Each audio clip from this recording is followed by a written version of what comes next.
Hi, welcome back to Cold Iron's Kitchen. I'm Wade.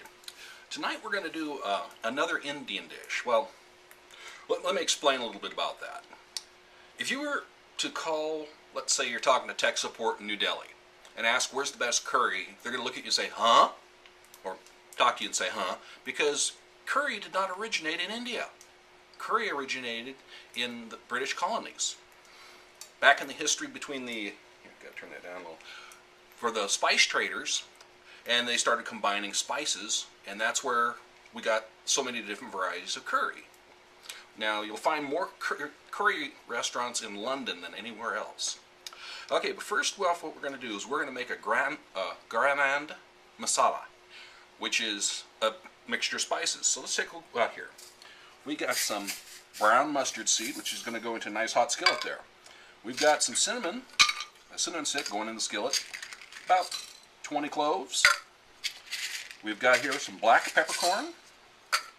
We have here one of my favorite, fennel, very aromatic. We have cardamom seed, about a half teaspoon of cardamom seed. And then we've got some anise, which is a licorice flavor. We have here some cumin seed. I keep forgetting there. And we have some coriander. Now, the reason why I'm putting it in a skillet is when you're working with aromatic spices, what you want to do is get them heated up so that the oils start to show up and flavor it. We're going to top this off with some fresh nutmeg. A couple scrapes of it. You don't have to use fresh, but heck, I figure if I got it, might as well use it. You get back in your little container there. Now, when you're heating spices, you need to move them around a little. What we're waiting for is the smell of the cumin to come up. When the smell of the cumin comes up, we're going to put them on a plate and let them cool for about 4 to 5 minutes. So, we'll see in a few. Hi, we're back. The spices have roasted up beautifully. Now, time to grind them. If you look at my spice grinder, I've got a half a teaspoon of smoked paprika, half a teaspoon of kosher salt. To that we're going to add a quarter teaspoon of ground turmeric and now my own special touch, a pinch of red saffron. Now saffron is a very, very powerful spice. Just that much will flavor an entire roast.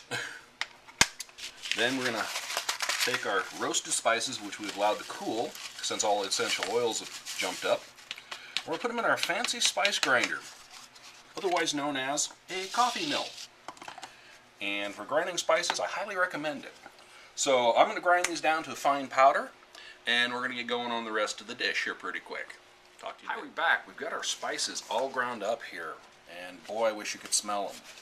What we're going to do is we're going to put about half of this in one of my high-tech marination bags. Now, here I've got a little over 2 pounds of chicken thighs that have been mostly defatted, cut into about 1 to 1.5 inch chunks that we're going to pop in here.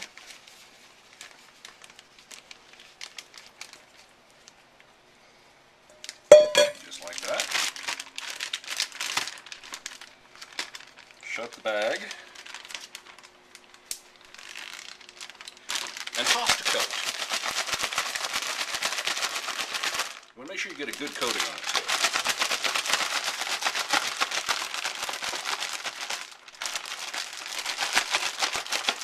too. Easiest way I found to coat anything. Okay, now to this mixture, we're going to add yogurt, about a cup, plain old yogurt. You can use a Greek yogurt, but not necessary. And we're going to shake this up to coat.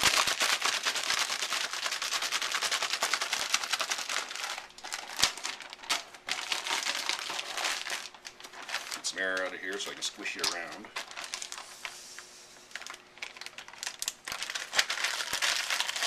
Go ahead and get into this. It's good therapy. But you want to make sure all your chicken is coated.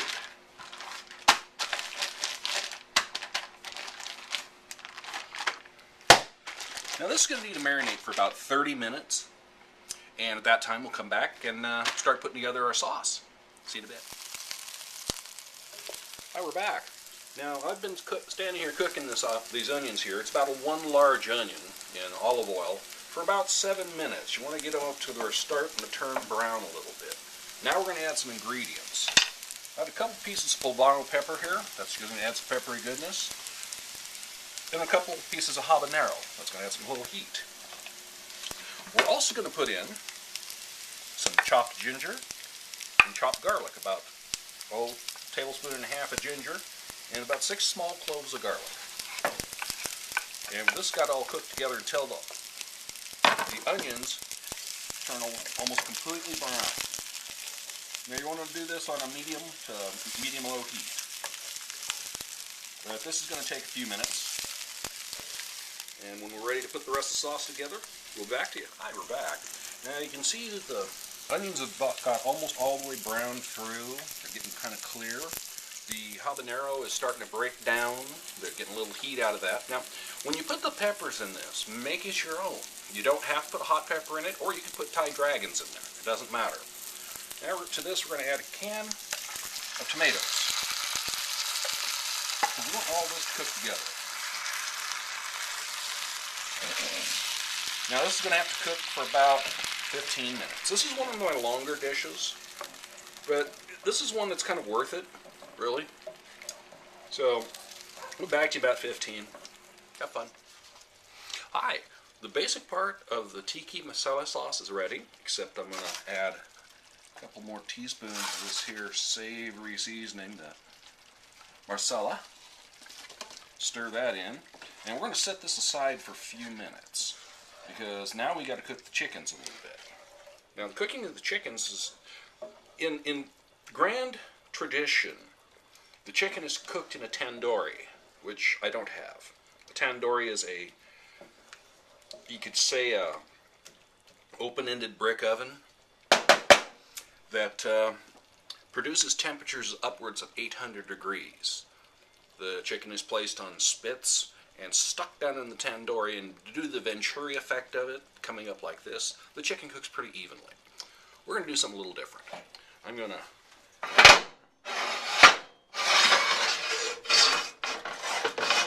move my grill in place, and once I get it hot, I'm going to start cooking the chickens. So, we'll be back to you when this is hot. See you in a minute. Hi. We're putting the chicken on the griddle right now, and if you look down here, you'll see that as I pull it out of the yogurt bath, I'm not shaking any of the yogurt off. What we're trying to do is get a little bit of char in that yogurt, so it adds another dimension to the flavor of the sauce. So we're going to get this chicken fried up. It doesn't have to be cooked all the way through, because we're going to finish cooking it in the sauce, so that all the flavors combine to make a wonderful dish. So instead of boring you with watching me put chicken on a grill and turning chicken, we'll go away for a while and be back to you in a minute or two.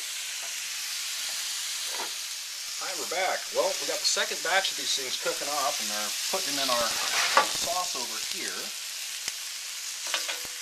This is going to be an incredible dish. Now, this dish is served over rice. However, if you don't like rice and you're fond of noodles, you can serve it over noodles. If you don't like rice or noodles, you can put it in a bowl and stick a fork in it. Either way works. It's all good stuff. But we're going to take care of the meat here.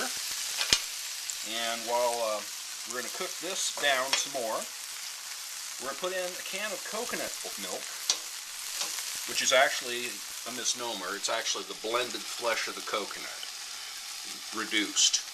So that's what coconut milk is.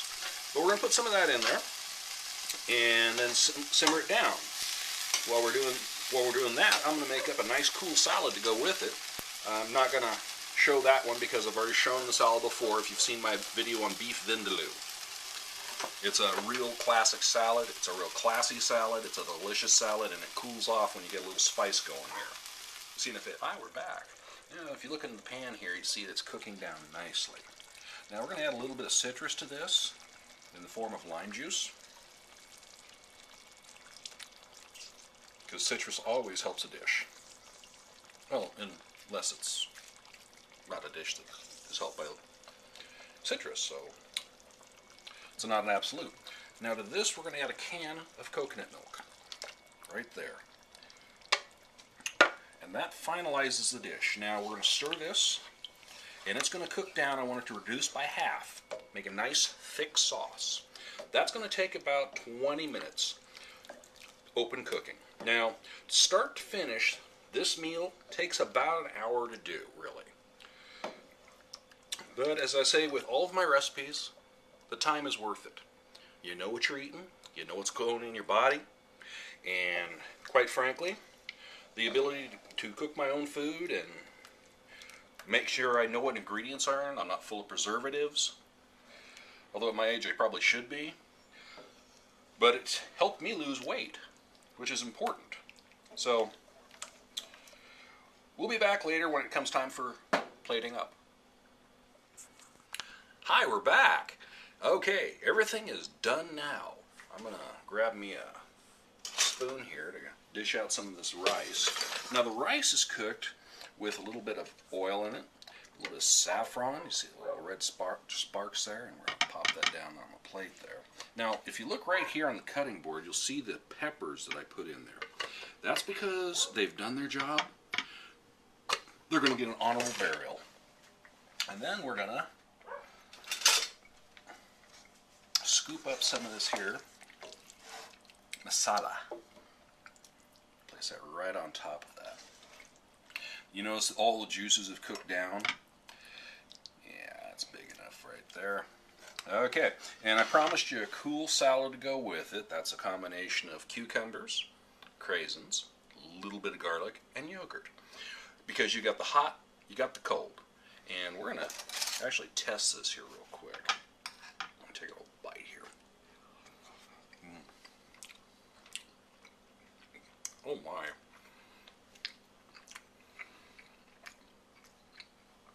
I wish you could reach through the screen and get some of this, because you're going to like it. Thanks for watching.